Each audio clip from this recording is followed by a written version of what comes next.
anak negeri berdiri sama tinggi dan setara dalam tata pergaulan dunia.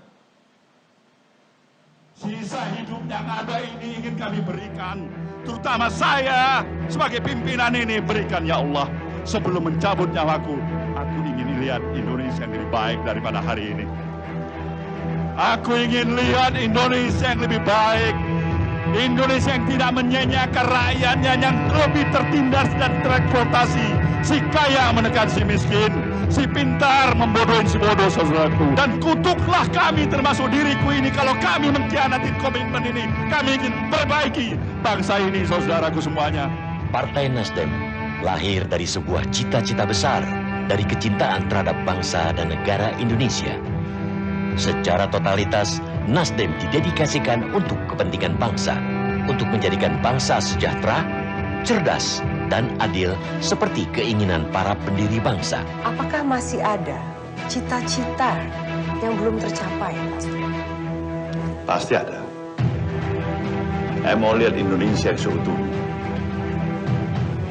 Saya mau lihat seiring dengan matahari yang terbit di ufuk timur, satu ketika dalam waktu yang tidak terlalu lama, ada anak-anak Indonesia yang kulitnya hitam, rambutnya keriting jadi presiden di Republik ini. Oruntu dari Sulawesi Utara sana, si Agam dari Aceh sana, si Manurung atau si Agian misalnya dari Sumatera sana. Dia bisa jadi pemimpin di negeri ini, jadi presiden di negeri ini. Nasdem ingin melihat setiap anak negerinya setara dengan anak bangsa dunia, duduk sama rendah, berdiri sama tinggi. Mengusung gerakan perubahan restorasi Indonesia, Nasdem ingin mengembalikan kepercayaan publik kepada partai politik. Sebab kedaulatan ada di tangan rakyat. Kedaulatan tidak boleh diperjualbelikan. Kedaulatan harus merupakan amanah. Kita ingin mengembalikan sistem penghargaan bangsa ini kepada sistem nilai penghargaan. Kebenaran adalah kebenaran. Di mana kebenaran itu tidak pernah bisa diperjualbelikan dengan pragmatisme dan transaksional itu. Berjalan di rel ideologi memang bukan perkara mudah. Memperkenalkan cara baru berpartai tidak semudah membalik tangan. Namun Nasdem telah mampu menjalankan politik tanpa mahar dalam 4 pilkada yang diikuti. Dari pileg pertama di tahun 2014, Nasdem telah memberikan garis yang sangat tegas bagi para calon legislatifnya. Partai politik identik dengan kegiatan-kegiatan pekerjaan-pekerjaan manipulatif, kotor, dan tidak bermoral. Itu yang mau dirubah oleh Partai Nasdem. Karena itu diharamkan oleh partai ini. Sekali lagi saya tegaskan, tidak dibenarkan oleh partai ini berjuang untuk kepentingan mengisi pundi-pundi kantong dan membagi-baginya kepada sesama pengurus partai, apalagi mengeksploitasi anggaran di bidang banggar tadi untuk menambah kekayaan pribadi-pribadi. Kita akan tangkap anggota-anggota Nasdem yang ada di situ. Menjadi anggota Dewan Nasdem sesungguhnya adalah sebuah pengabdian. Segera setelah terpilih anggota Dewan, anggota legislatif Nasdem digembleng untuk meningkatkan kapasitas, profesionalitas, dan moralitas. Surya Paloh, pendiri Partai Nasdem, serius membangun partai yang akan menjadi tiang dan fondasi berbangsa.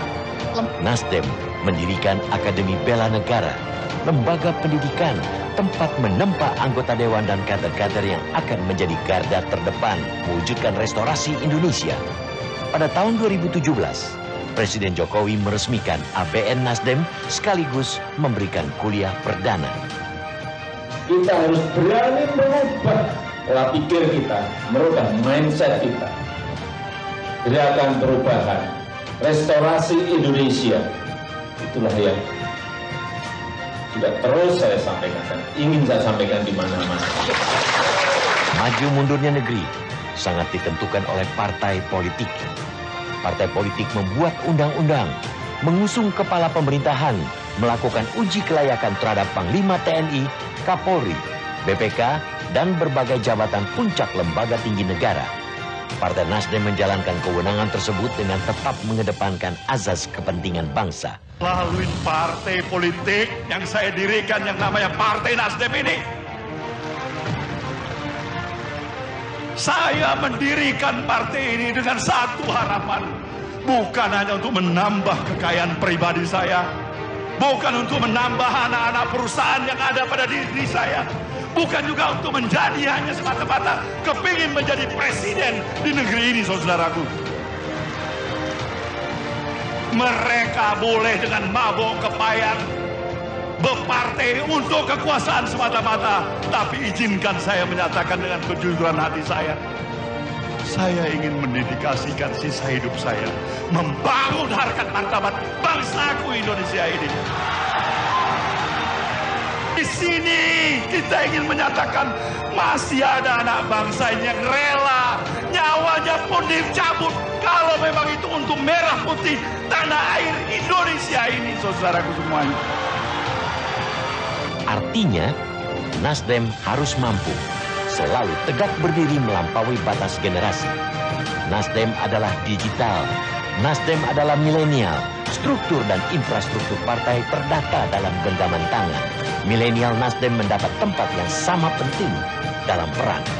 Disinilah kami berkumpul, disinilah kami bersatu, disinilah kami berani menyatakan inilah partai para kesatria, inilah Nasdem.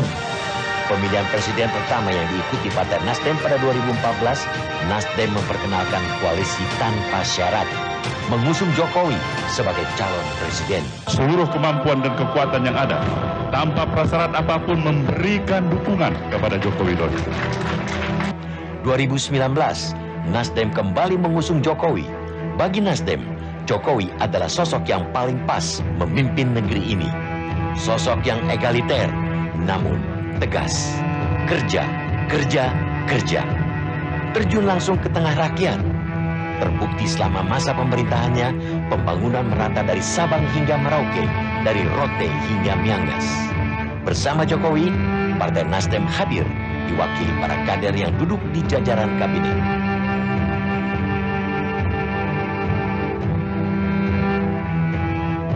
Para menteri yang diwakafkan Nasdem membantu Presiden Jokowi menunjukkan kualitasnya. Utusan khusus Presiden Amerika Joe Biden memuji keberhasilan Indonesia dalam memerangi perubahan iklim dunia. Indonesia diakui memegang peranan penting dalam menghadapi krisis iklim. Ekspor bidang pertanian juga meningkat tajam dari 390,16 triliun di tahun 2019 menjadi 451,77 triliun pada 2020. Bahkan sepanjang Januari sampai Agustus 2021, angka ini melonjak tajam tumbuh 46,76% dibanding periode yang sama pada 2020. Pada pertemuan G20 di Florence, Italia tahun 2021, Menteri Pertanian didapuk menjadi Ketua Kelompok Pertanian Negara G20 untuk periode 2022. Jutaan orang mendapat pelatihan agar memperoleh daya saing di era digital. Pemerataan akses internet digenjot, terutama di daerah terluar, terasing, terpencil untuk memberikan keadilan akses kemajuan teknologi. Fraksi Partai Nasdem mengambil peran sangat aktif mendorong percepatan pembangunan ekonomi yang digagas oleh Presiden Jokowi dengan melahirkan Undang-Undang Cipta Kerja.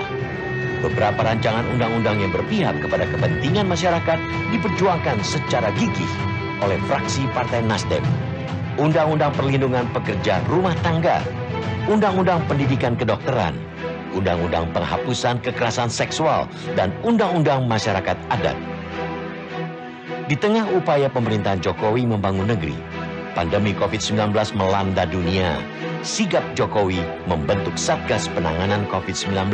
Sigap pula Surya Paloh memerintahkan jajaran Partai Nasdem di seluruh tingkatan bergerak menopang usaha pemerintah dalam penanganan COVID-19.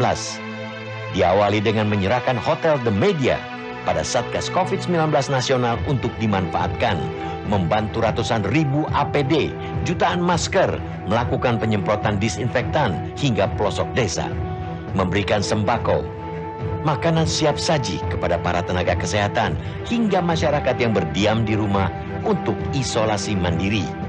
meluncurkan ambulans dan mobil jenazah, dan mendukung upaya percepatan tercapainya herd immunity dengan melakukan vaksinasi hingga ke pelosok negeri. Kerja-kerja politik tidak boleh meninggalkan kerja kemanusiaan. Demikian Surya Paloh selalu mengingatkan. Karenanya, Nasdem selalu hadir dalam setiap bencana sebelum pandemi COVID-19. Erupsi Gunung Merapi, Kelut, Gunung Agung, gempa Aceh, NTB, Sulawesi Tengah, tsunami Banten, hingga perang melawan asap. Bencana bisa juga datang mengancam keutuhan bangsa. Surya Paloh turun langsung ke jalan, memimpin pawai kebangsaan, mengajak rakyat bersatu, menjaga keutuhan negeri. Sesuatu yang tidak boleh sedikit pun kita tinggalkan untuk bisa menjadikan bangsa ini bangsa yang berdaulat sepenuhnya.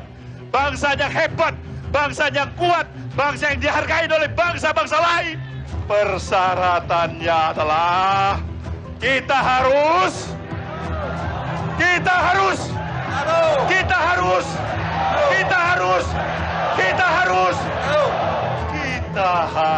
bersatu. Kepercayaan publik terhadap Partai Nasdem meningkat. Pemilu 2019, lebih dari 12 juta orang memilih Partai Nasdem. 59 kader ke Senayan. Di antaranya, 33% adalah kader perempuan. Jadi, urusan gender bukan lagi persoalan di Nasdem. Di tingkat provinsi, 186 kader duduk sebagai dewan. Dan 1.619 kader di DPRD Kabupaten Kota seluruh Indonesia. Sebaran suara dan perolehan kursi Partai Nasdem merata di hampir seluruh wilayah.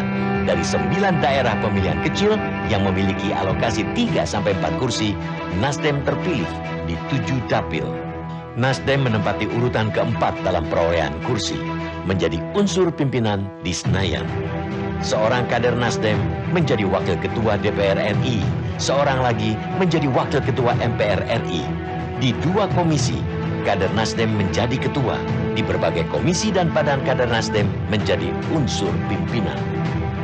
Posisi kuat Partai Nasdem di parlemen merupakan kekuatan untuk menopang kerja-kerja Presiden Jokowi dan Kabinet Kerja Jilid kedua, mewujudkan Indonesia tangguh, Indonesia tumbuh. Kerja besar belum selesai. 10 tahun telah dilalui dengan meletakkan dasar restorasi. Akan datang 10 tahun, 10 tahun, 10 tahun, dan puluhan tahun lagi. Generasi baru Nasdem. Tetaplah tegar di jalan restorasi. Dirgahayu 10 tahun Partai Nasdem. 1 dekade di jalan restorasi. 1 dekade bersama Jokowi membangun negeri.